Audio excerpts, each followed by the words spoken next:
Example 2.17 પાણીનું બાષ્પ દબાણ 300 કેલ્વિન તાપમાને 12.3 કિલો પાસ્કલ છે. તેના અબાષ્પશીલ દ્રાવ્યના 1 મોલલ દ્રાવણ માટે બાષ્પ દબાણ ગણવાનું છે. વિદ્યાર્થી મિત્રો, અહીંયા પાણીનું બાષ્પ દબાણ આપેલું છે 12.3 કિલો પાસ્કલ.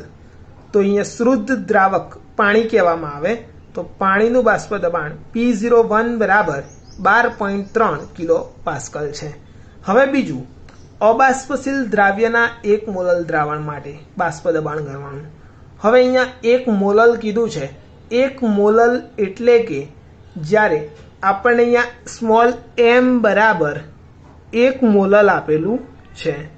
હવે આ 1 મોલલનો અર્થ હમણાં સમજવાનો છે આપણે. એના પહેલા શોધવાનું છે કે દ્રાવણ માટે બાષ્પ દબાણ ગણવાનું છે. એટલે કે દ્રાવણનું બાષ્પ દબાણ, દ્રાવણનું બાષ્પ દબાણ, દ્રાવણના બાષ્પ દબાણને P1 કહેવાય બરાબર કેટલું, આ શોધવાનું છે આપણે. હવે પહેલા આપણે આનો અર્થ સમજી લઈએ કે સ્મોલ m એટલે કે મોલાલિટી બરાબર 1 મોલલ આપેલું છે. વિદ્યાર્થી મિત્રો ખાસ ધ્યાન રાખજો કે 1 m જલીય દ્રાવણ, 1 m જલીય દ્રાવણ એટલે શું?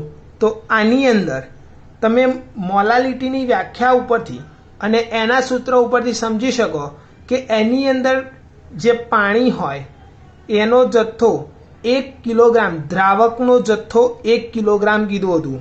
જ્યારે મોલાલિટીની વ્યાખ્યા આવે છે 1 મોલલની વ્યાખ્યા માટે, તો એની અંદર લખેલું શુદ્ધ સ્વરૂપે સમજાયેલું છે કે 1 મોલલ દ્રાવણ બનાવવા માટે 1 કિલોગ્રામ શુદ્ધ પાણી જોઈએ છે. તો 1 કિલોગ્રામ એટલે કે 1000 ગ્રામ પાણી આવશે. એની અંદર કેટલો જથ્થો ઓગાળેલો હોય દ્રાવ્યનો? તો 1 મોલ જેટલો, 1 મોલ જેટલો જથ્થો હોય દ્રાવ્યનો. અહીંયા દ્રાવ્ય પદાર્થ, અહીંયા એટલા માટે દ્રાવ્ય લખ્યું છે કે આપણને આ દાખલાની અંદર એવું કંઈ ઉલ્લેખ નથી કર્યો કે દ્રાવ્ય પદાર્થ કયો છે, અથવા તો કોઈ પણ દ્રાવ્ય પદાર્થનું નામ આપેલું નથી. એટલા માટે આ દાખલા પૂરતો આપણો જે દ્રાવ્ય પદાર્થ છે એ અનનોન એટલે કે અજ્ઞાત છે. બરાબર. હવે આ જે સૂત્ર છે આની ઉપરથી તમને એક વસ્તુ સમજવા મળે કે 1 m કીધું છે જલીય દ્રાવણ, એટલે કે જો અહીંયા 1 મોલર જલીય દ્રાવણ કીધું છે તો એની અંદર 1 મોલ દ્રાવ્ય પદાર્થ હોય અને 1000 ગ્રામ પાણી હોય. જો ધારો કે તમને એવું કીધું હોય કે 2 મોલલ, તો અહીંયા 2 m હોય તો અહીંયા 2 મોલ દ્રાવ્ય પદાર્થ અને 1000 ગ્રામ પાણી. જો 3 મોલલ હોય તો 3 મોલ દ્રાવ્ય અને 1000 ગ્રામ પાણી આવશે. બરાબર. હવે પાણી છે, પાણીને આપણે દ્રાવક કહીએ છીએ અને પાણીનું આ વજન છે. જો દ્રાવકનું વજન હોય તો આપણે એને W1 વડે દર્શાવી શકીએ છીએ. હવે અહીંયા 1 મોલ દ્રાવ્ય પદાર્થ, દ્રાવ્ય પદાર્થ એટલે કે આપણે નીચે 2 લખવા પડે અને મોલ છે તો મોલને આપણે n વડે દર્શાવી શકીએ. તો અહીંયા n2 લખાય. અહીંયા 2 છે એટલે કે દ્રાવ્ય માટે લીધું અને આ 1 છે તો દ્રાવક માટે લીધેલું છે. ઓકે વિદ્યાર્થી મિત્રો. હવે આના પછી હવે આપણે રાઉલ્ટના નિયમનો ઉપયોગ કરવો પડશે. હવે રાઉલ્ટના નિયમ અનુસાર, રાઉલ્ટના નિયમ અનુસાર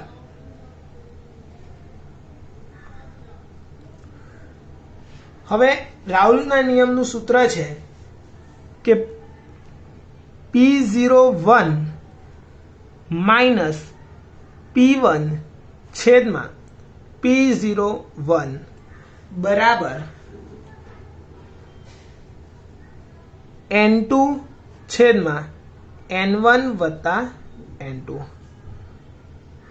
અહીંયા P01 છે એ આપણને અહીંયા પાણીનું બાષ્પ દબાણ લખવાનું, P1 છે એ દ્રાવણનું બાષ્પ દબાણ, P01 એ ફરીથી પાણીનું બાષ્પ દબાણ, N2 તો દ્રાવ્યના મોલ, N1 અને N2 આ બંનેનો જે સરવાળો આપેલો છે નીચે, એ બંને જ્યારે સરવાળો આવે તો એની ઉપરથી N1 વત્તા N2 કીધા છે, એટલે કે દ્રાવણના કુલ મોલ, બરોબર.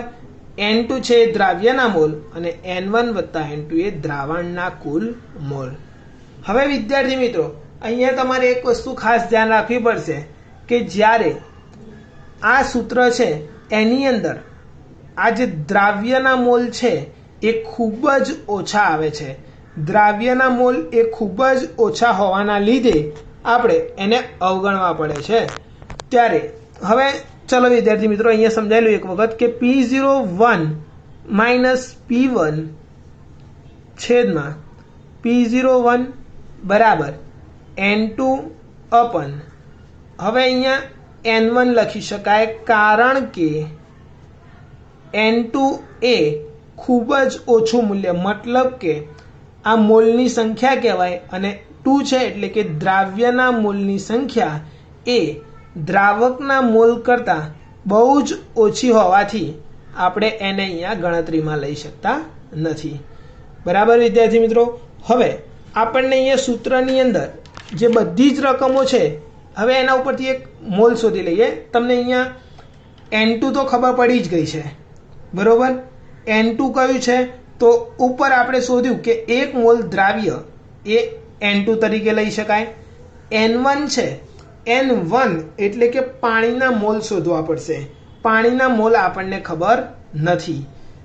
P01 જે આપણને રકમની અંદર આપ્યું હતું કે પાણીનું બાષ્પ દબાણ, P1 જે શોધવાનું છે અને P01 એ તો આપેલું જ છે. તો હવે સૌ પ્રથમ આપણે પાણીના મોલ શોધી લઈએ. આ સૂત્ર નંબર 1 આપી દઉં છું અહીંયા, સમીકરણ 1 છે. હવે પાણીના મોલ શોધી લઈએ. સૌ પ્રથમ પાણીના મોલ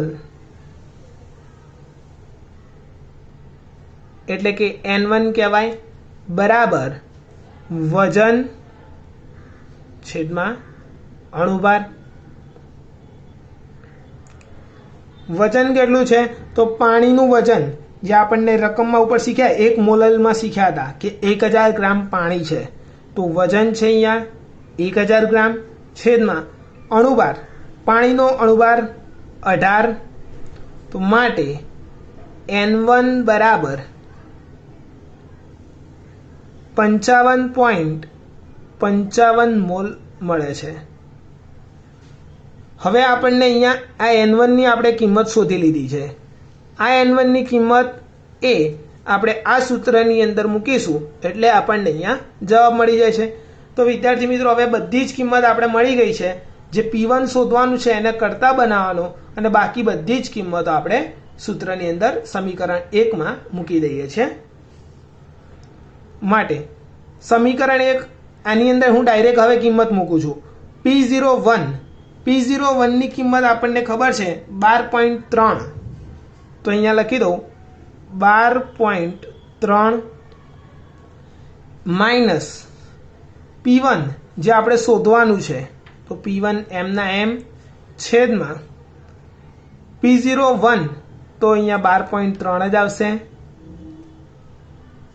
બરાબર N2 નું મૂલ્ય જે એક મોલ દ્રાવ્ય પદાર્થ હતો, બરોબર. જે મોલલ માટે શીખ્યા છીએ આપણે, 1 મોલલ દ્રાવણ કઈ રીતના હતું, તો એની અંદર 1 મોલ દ્રાવ્ય પદાર્થ છે, તો 1 છેદમાં N1 તો જે આપણે અહીંયા શોધ્યું છે 55.55 મોલ, તો અહીંયા આપણે 55.55 લખી શકાય. ઓકે. હવે આપણે આનું સાદુરૂપ આપવાનું છે.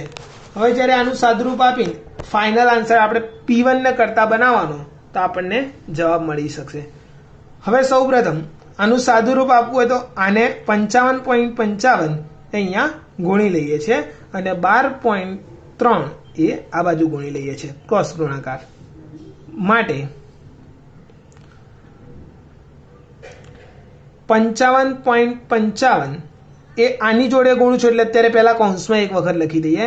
12.3 માઇનસ P1 ગુણ્યા 55.55 બરાબર 1 ગુણ્યા આ છે આ બાજુ જશે તો 12.3 ઓકે।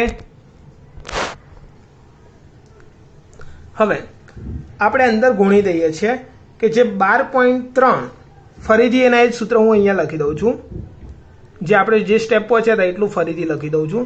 12.3 માઇનસ P1 ગુણ્યા 55.55 બરાબર 12.3 આપણે અહીંયા સુધી પહોંચી ગયા હતા બરાબર।